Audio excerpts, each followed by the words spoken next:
a pleasure to be here today, and thank you for coming out. Now it's a nice day. Have you ever woken up when things just weren't going right? Did you ever have that? Well, yesterday I played golf in Palm Springs, and it was 92 degrees.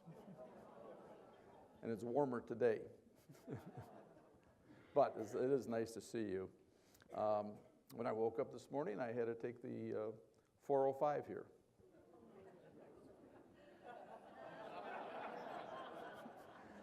I've heard about your traffic. You've got it. And to boot, I had forgotten my rain stuff. Oh, geez. Not a good day. But the worst part of it was that Paul and I flipped a coin to see who would speak first. He won. He spoke first. I got nothing more to tell you, folks. He pretty much said it all, and he did a great job doing it. I'll try to use some charts and things like that. But before I begin, I have to do my disclaimers, because you know who Paul works for. He works for you. I don't work for anybody but a very small company. As Paul said, when I retired, which is a while back now, 11 years or so ago, I was the head of a company that had 10,000 people. And I always consider myself on the bottom of the barrel. And, some people didn't think so. But anyways, today for sure I'm on the bottom of the barrel. We have a company of 3. I am number 3. Proudly admit it. Who are number 1 and 2? Number 1 or 2? Nope. She is number 2, dog is number 1. And I will tell you a little story about the dog to illustrate a point later on, and you'll see why she, the dog, is number 1. But I don't work for Fidelity, none of us do, so the viewpoints are my own. If you don't like what I have to say, don't blame Paul. Don't blame Lucy. Don't blame Adam. Don't blame Tim. Not them. Blame it on me. You can blame it on the dog. She don't know either. But anyway, they're just my own, and I'm not an employee of Fidelity in any way, shape, or form. But Fidelity does sponsor me to go around the country to give talks like this. And I counted them up. This is my 30th talk in the last 6 weeks. Yep, that takes your time. You can see why I'm sitting on the chair now. Anyways, the local representative for Fidelity is sitting back there. Chuck, you want to say hello? There he is, Chuck Hamilton from Fidelity.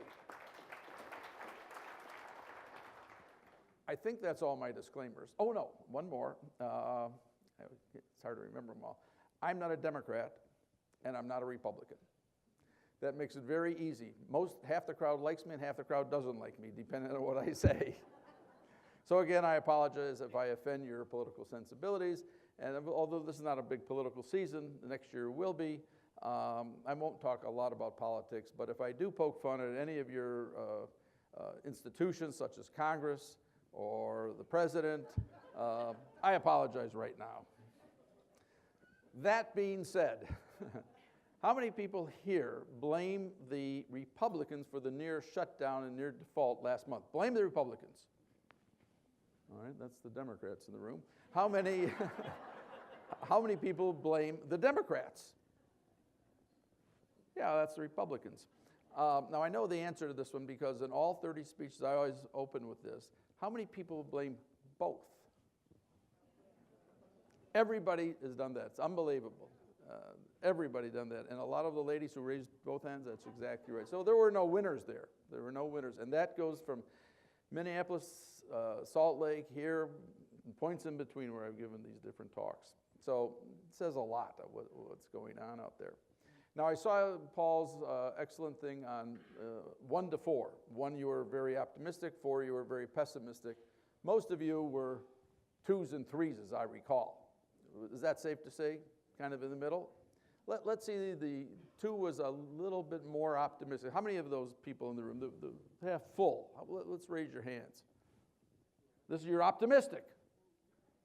Raise those hands. Come on, there you go. There you go. How many were the pessimists? Okay, pessimists are in the minority. I'm going back to the optimists in the room. Are you going to invest in the market right away? Are you going to invest? They're smarter. Okay, how many of you are going to call Paul, or Lucy, or Tim, or Adam and say, I want to be in the market right now. Nobody, two people have raised their hands. That's the difference. Oh, yeah, everything's great, but I'm not going to do it. And that's what's going on. You have, I can tell you, I don't have any clients, but I have many, many friends who have money such as your money, more or less, depending on the case. And they say, I haven't been in this market, or very little. But what do I do? I said, well, my advice would be is, I don't know how long this is going to go on, but it's probably going to go on for a while. Well, if I go in, that's the end of it. And they started saying that about 3 years ago. And they're still waiting and waiting. There's an old adage in our business. Bulls make money, bears make money, and pigs get slaughtered. Now, my remarks pretty much mirror Paul's, but a little bit of amplification on that. He's not telling you to sell. He's telling you you're pretty well diversified now. That's what you should be. But some of you, given Paul's remarks and my remarks, may say, I think this market may go down somewhat next year. And therefore, I'm going to get out. Actually, you're being a pig. Because that's one decision. Then let's assume you're right. I'm telling you that the market's somewhere in the next 2 months, 2 years, next year is going to take a hit 10, 15, 20%. It's exactly what Paul said, and he's absolutely right. Let's assume you're right, and tomorrow the drop starts. And within 2 months, the market goes down 20%. Are you going to buy back? How many would?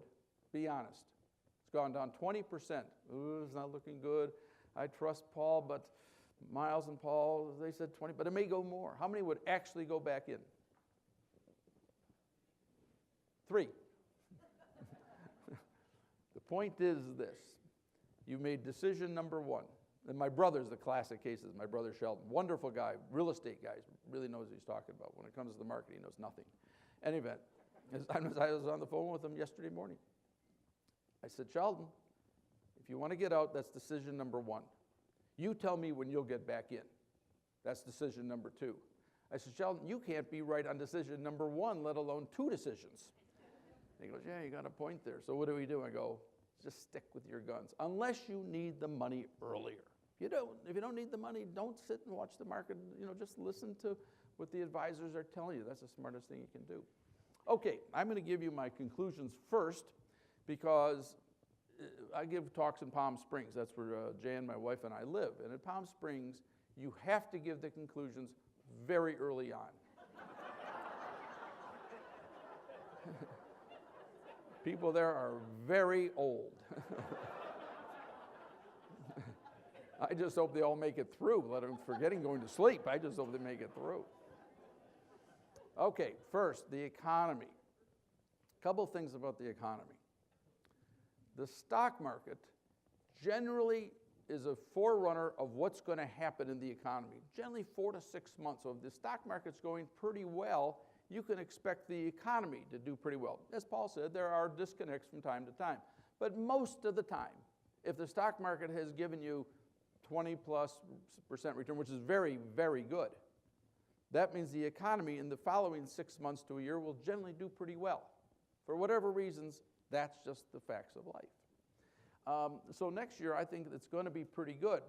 And in fact, the more I've thought about it, I may actually cut out those last 2 words, but slowly. In other words, it's going to continue to grow, but I think slowly as of 6 weeks ago.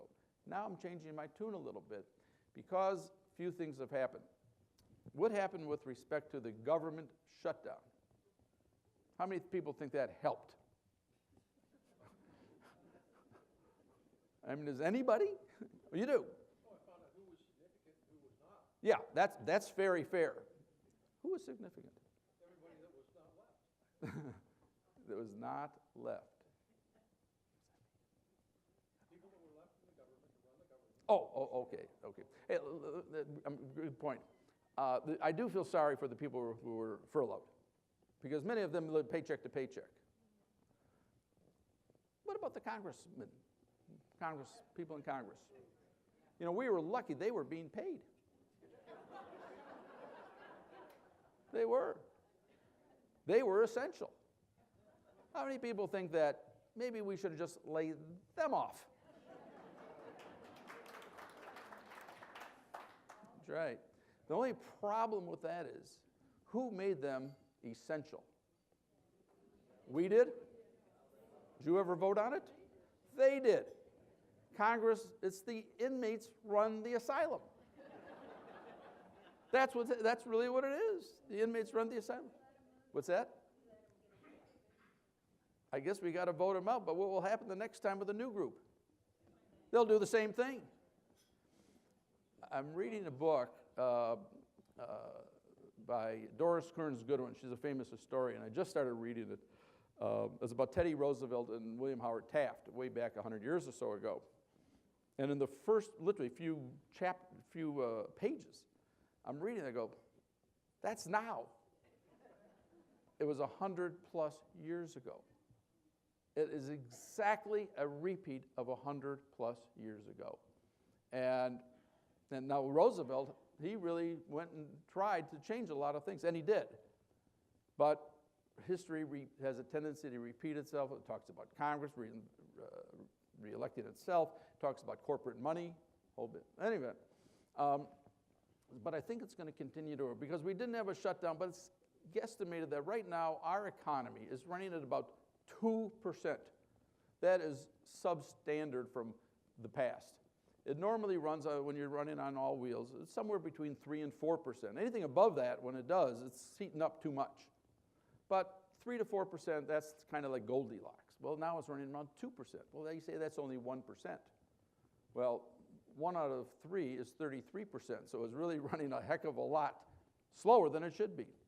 Well, it's also guesstimated that the potential shutdown cost about 1/2 of 1%. So without that, we would have been running at 2.5. What else happened that our geniuses in Washington did last, I don't even know when it was, but sometime in the spring, I guess, I don't know. What else did those geniuses do? Well, that's true. That's true. We'll come back to that. But what else did they do last year? They didn't run up $17 trillion in 1 year. The sequester. The sequester, which is basically a meat-axe program to get rid of the debt. Okay? How much did that cost in terms of GDP? Any guesses? Somewhere around 1%. Now, if you take 0.5% and 1 or thereabouts, you're talking about 3.5 plus, including the 2% we're growing. So now we're somewhere around 3.5 to 4%. That's what we should be growing at.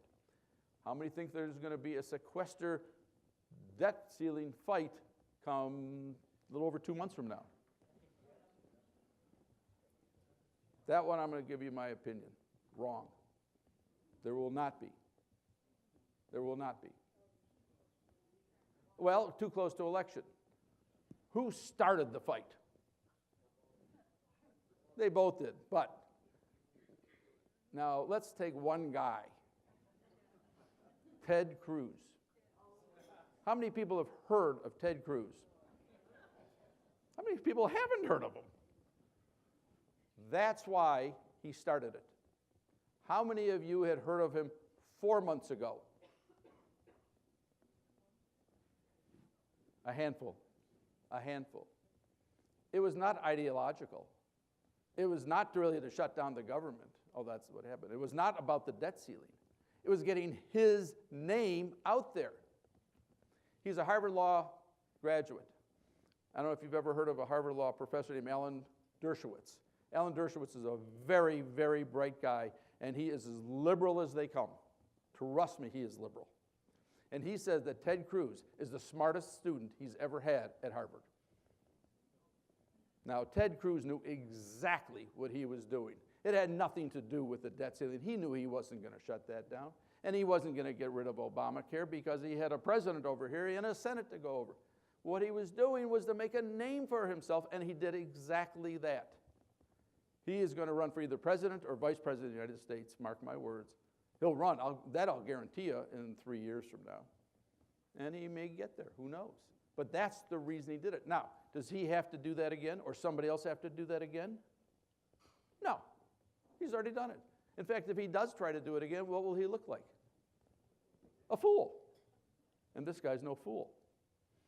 So my humble opinion, and I don't think any other Republicans will take that fight. I don't think they have to. They've done their fight. So if he's not going to do it, and the other Republicans probably won't follow, will there be a big fight? There'll be some, but it won't get even close to where it was at. So therefore, I don't think that will slow down the economy. And we get a couple charts that I'll show you what happens when they do it. Second is, we had a tax increase last year, a real tax increase. You may not have known about it, felt about it, but we did. That's now being absorbed into the economy. Do you think we'll have one next year? No. The next tax increases are due after the election, 2015. Well, what is that going to do if you have an economy that should grow a little bit more because it won't have any government screw-ups, and you have no more tax increases? What should that do to buying power? It should go up. It should go up. And at the end of the day, the buying power is really the most important thing. So as a result, I don't think that you're going to see a big slowdown from the government's perspective next year. Anything's possible, but I doubt it. So that's why I think that the economy is going to do better, and the stock market's been telling us that. Now, the news doesn't tell you that, because the news doesn't tell you very much. I question, who is the news out there? On television, say. Fox? Kramer. MSNBC? Fox and MSNBC are editorials. They'll give you some information, but it's always going to be slanted. I'm not sure who is really news out there, to be honest with you. I don't really know. I think maybe PBS, but that's about it. So you get so much stuff from so many points of view, you get confused. Does anybody feel that way? You get confused. Listen, I'm no different. So what I do is I step back and I look at charts. I look at numbers, really, because those don't lie. They're not biased. And I'll show you some in a couple of seconds. Interest rates, as Paul said, have probably bottomed and maybe start rising. Who really determines interest rates as much as any institution out there? The Fed. The Fed can control short rates. I mean, literally control them. That's not BS. They can control them. It's called the federal funds rate. That's the short rate. That's the money that Paul was talking about in the very short term. About 3 years ago, or just about, they brought the federal funds rate to what? 0. They can't go any lower. Okay. Has anybody ever heard the term quantitative easing? Okay. Everybody know what it means? Who doesn't? Who's honest? Thank you. Honest people, especially in the front row. Pretty ladies in the front row should never raise your hand, but you did. Trust me, they don't know. If I ask questions of these guys who really know, they wouldn't have a clue. Okay, basically it was this. He brought the rates down to 0, and the Fed's job is to keep inflation down, and theoretically in the numbers, he has. His second job is, or first job, is to get the unemployment rate lower. Lower. How's he done? Or this is Mr. Bernanke. How has he done on that score? Yeah, that's exactly right. It ain't down to what he said it was going to be. The stated amount is 6.5%, and it's somewhere around 7.3%, give or take. So he hasn't gotten there, and he's been doing it for 3 years, and as this gentleman pointed out, $3 trillion later. They're printing. They're printing because they can't use interest rates because it didn't work. So now they're going to flood the market with money by buying bonds. They buy bonds, that means dollars are out there into the marketplace, and more money. arguably companies will borrow, and they'll raise hopefully raise the economy, and then they will, in effect, employ more people. They employ more people, and unemployment rate goes down. Problem is, it really hasn't worked. Okay, now we'll get into that in a minute, because I think it's getting closer to the tipping point where unemployment will come down. So I think that interest rates have bottomed and are probably going to go up a little bit. That will affect mortgages. That'll be the biggest effect. But it also has one other gigantic effect, and we'll do it right now. Stop and think about this for a second. If interest rates are zero, who does that help and who does that hurt? Because it hurts and helps. Who's it help and hurt? It hurts people trying to save. That's right. That's who it hurts. Who does it help? That's the theory, but they haven't been enough. But it hurts, this gentleman's absolutely right, when you stop and think about it, it hurts the person who is trying to save. And I'll never forget, I was giving a speech 20 years ago, and long-term rates had fallen just under 6%. Today, they're barely, not even 3%. And I said, this is wonderful. This is going to be great for the economy. The economy is going to roar, blah, blah, blah, blah, blah. And this lady was sitting right in front of me, just like you are. And she says, sir, I'm getting killed. I'm living on that interest rate. I didn't think too much about it, but she was absolutely right. It's the average person in the middle who has some savings, whether it be in mutual funds or whether it be in the actual bonds. And let's assume that it is Sharon, is it? I can't see. Shannon? Let's assume it's her. She is bearing the brunt for the businesses to borrow, and they haven't hired. It's the middle income person who is bearing the brunt of this whole thing.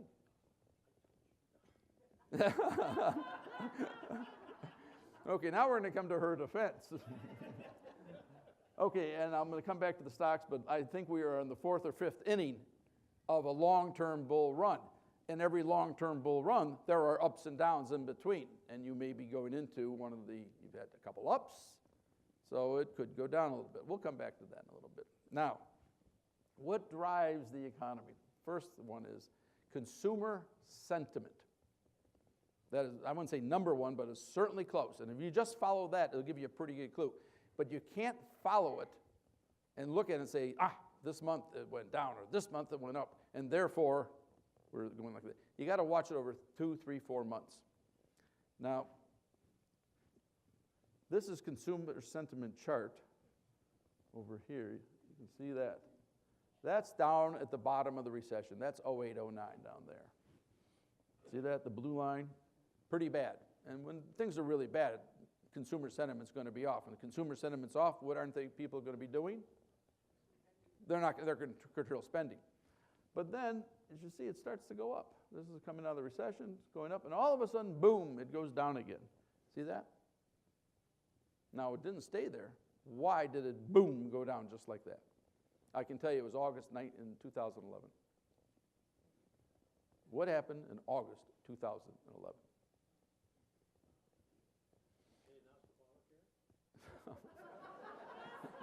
No. A good one, but I don't think you're in favor. No, but you know, it's funny, we're talking about 2016, and you don't remember what happened 2 years ago. But you're going to try to speculate what's going to happen in 3. It's like, I don't remember what I had for lunch today, let alone. But in any event, it was a potential government shutdown. Remember that in August? Oh, we're going to shut the government down. Oh, we're going to default on the debt. I don't think they did shut the government down, but I know they didn't default on the debt.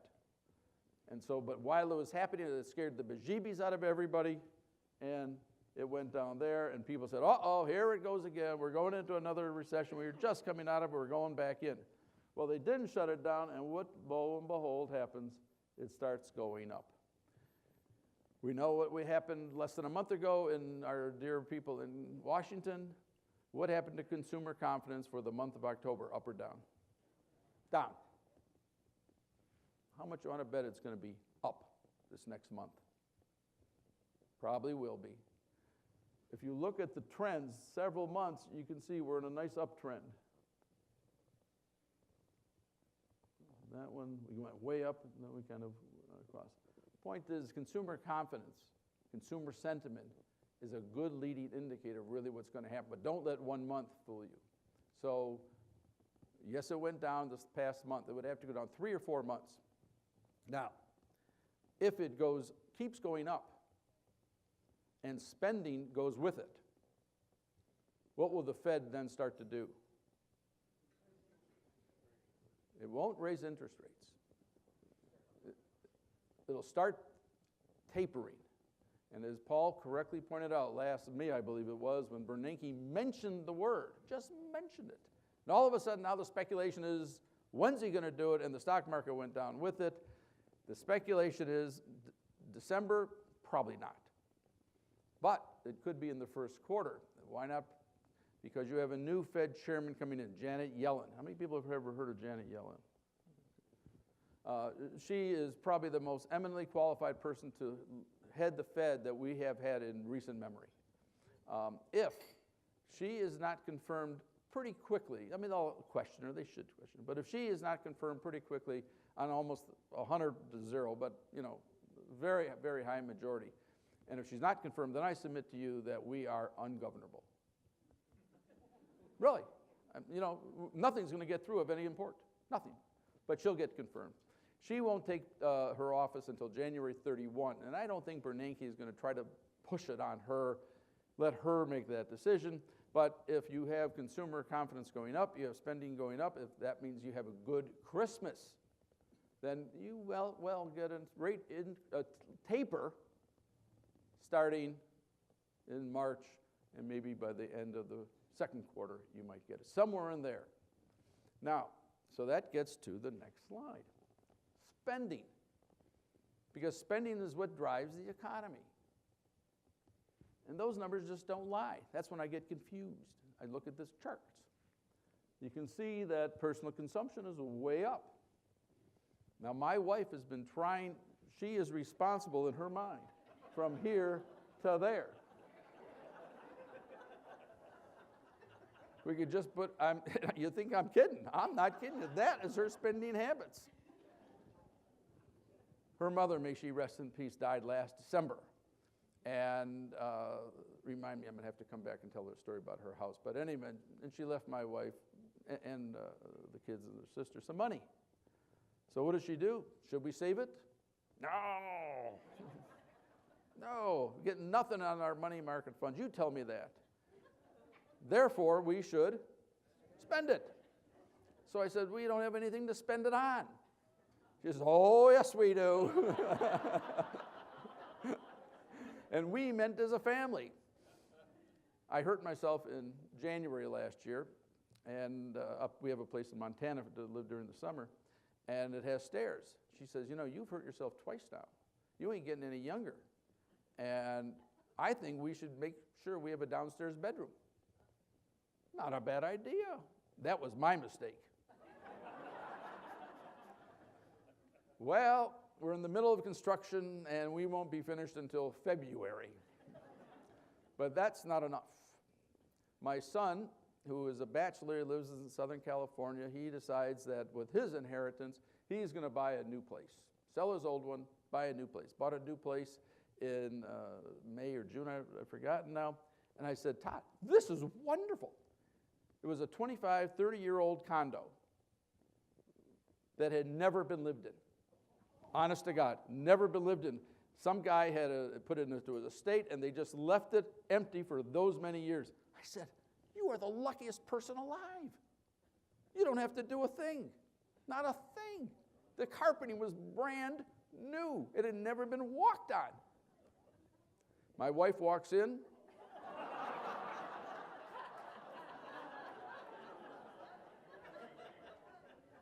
He's still in construction. He's hoping to move in by Christmas.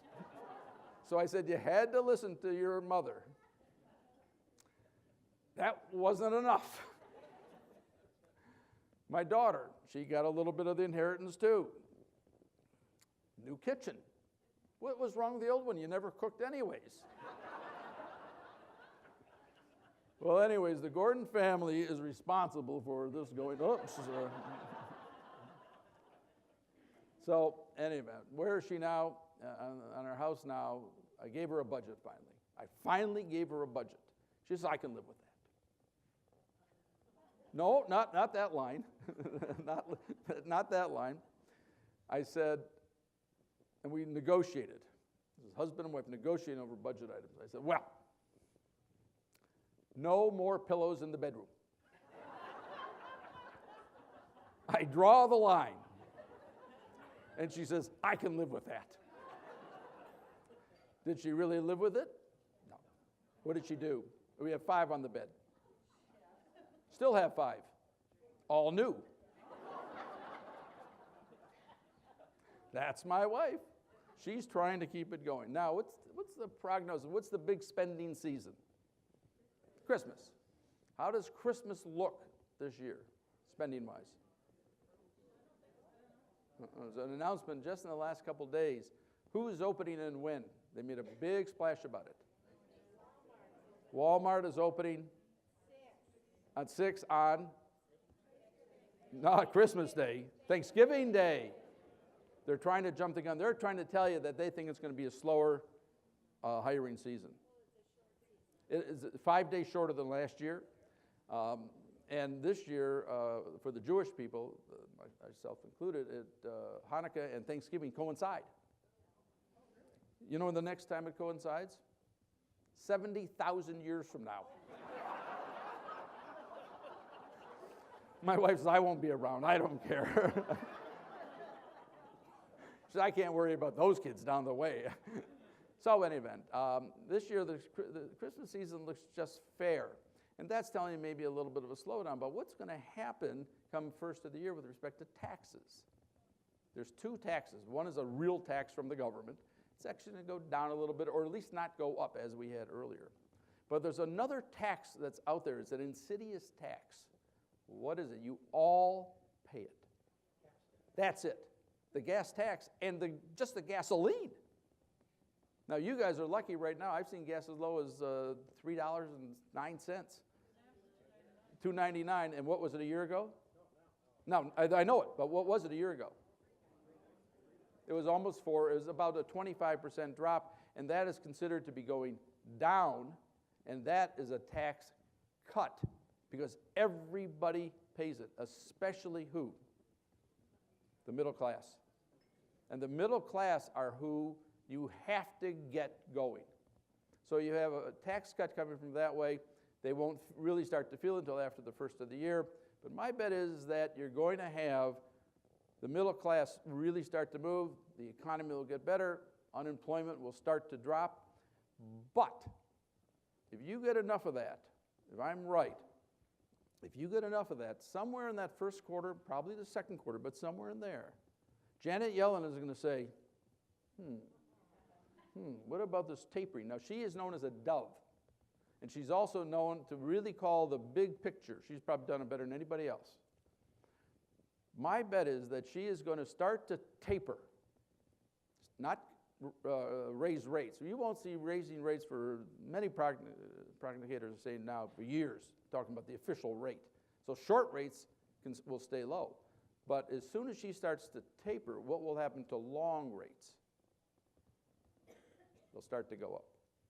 And I think she's going to do that and hopefully, slowly get rid of the bubble that's in there. As soon as she does that or starts talking about it and making some noise, what will happen to the stock market? That'll be your clue. Unless something comes out of left field or right field, that'll be the time. That'll be the time when the stock market will give you a hit. I can't tell you how much it'll be. 5%, 10%, 15%. It is not going to be 2008. Paul is absolutely right. There's always a threat. I don't want to say no threat because that means it'll happen. But there's very little likelihood that it's going to be an 08 debacle. It could be, though, a normal drop, which is 15% or so. But don't try to time it because you can't do it. It's impossible to do. Okay, a few more numbers to tell you why I'm so optimistic over here. This is for reps. It's too confusing. I won't give it to you, but it's a good chart. It's basically our debt's not as bad as you think it is. If you really have a question, See Paul. Because he's the only one who really knows, and the staff knows. Okay. This is the unemployment rate. It's coming down. And just watch it. It tells you what's going to happen to the stock market, because if you took this slide and flipped it upside down, that's the stock market. I'm not kidding you. It's the exact replica of the stock market. Just flip it upside down. Okay, autos. Why are autos important? Jobs, huge. And, you know, I may not care for what everything Obama does, but when he saved Detroit, he did save, in my humble opinion, about 1 million jobs in the U.S. And at that point, we did not have the wherewithal to take another 1 million jobs of employment. Romney could say what he wanted, but long and short of it, Obama did, and he saved Detroit. Now, what's interesting about that is if you ever have an occasion to visit Detroit, my condolences, but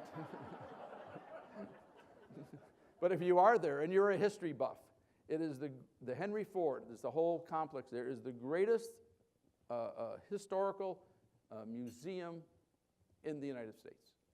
You will see presidential limos going back to the 1920s. You'll see the chair Lincoln was shot in. It's amazing. You can spend all day there. But the more important thing to see is a new plant. You're not from Detroit, but it would be the first Boeing plant here. It was that big. It was called the River Rouge plant. It was the symbol of U.S. car manufacturing for years and years, and unfortunately for years and years. And it got old and got tired. Ford, and it wasn't him, but he certainly followed on, your man Alan Mulally, who is a great, and if you want to read about him, read The American Icon. Fabulous book. And I would say pretty close to single-handedly saved Ford. Okay? So in any event, we went and visited this plant. You can eat off the floor, clean as a whistle. Everything is automated. It's amazing to see it. But what I was looking for was, how many robots were there? How many do you think? Quite a few. Somebody just threw out a number. 300. 8. 8 robots. Now, they can employ a lot less people than they used to because of the automation, but it's not robots. All the robots do are they put in the windshields on the Ford 150, the trucks. They do 1,000 a day. And by the way, they do them in 2 shifts of 10 hours. I asked him, why don't you do 3 shifts? And he said, we need downtime to get the plant going. So in any event, and then I said, well, you got half the workers there are $19 an hour workers, and half the workers are $38. How do they mesh? How do they get along? Is there jealousy amongst the guys who are down at the bottom? He goes, jealousy? You kidding me? They're happy to have a job. Because the way they leave, I got 3 coming down the road. Okay? So that brings me to my next point. Don't shirk the United States. Don't bet against it. Bad bet. Very bad bet. Because the globalization and the technology revolution of the 80s, certainly of the 90s, those jobs went bye-bye Charlie. Overseas, many to Asia, China, Japan. What's happened is they're coming back. Why are they coming back? What is it? Shipping. 4 or 5 reasons. That's a big one. We'll come to that in a second. Well, let's put it this way. I'm going to use quality because, trust me, the Asians work hard. Oh, do they work hard. 24/7 if they could. But quality. Keep going. Compliance. Was it? Right. It's making the wage differential a lot less. Instead of $3 to $19, it's now $11 to $19 because our wages haven't gone anywhere. But I'll come back to the quality, and it is coming back. Remember what I said about my dog? And every story I tell is essentially the truth, but it always points to a reason for it. A year and a half ago, Jan comes walking in and she says, get rid of the dog food. It's made in China. It makes dogs sick. And God forbid the dog dies. So immediately we get rid of it, get all American. Yes, it was more expensive, but it was for the dog. How many people agree with that? I mean, a good idea. Of course. So I said to her, I'm a diabetic, and we have a lot of, not a lot, but numerous diabetic things, diabetic foods for my situation. I said, well, what if that diabetic food was made in China? What would you do? She says, I check the expiration date.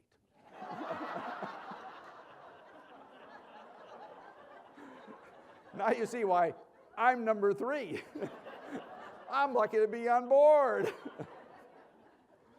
So anyways, there's this resurgence coming back, and well, it's just not China's dog food. I was in Minneapolis, and I was watching the morning show, and the morning show there had a company that had made work clothes. And they were just barely getting by because they're all made in China.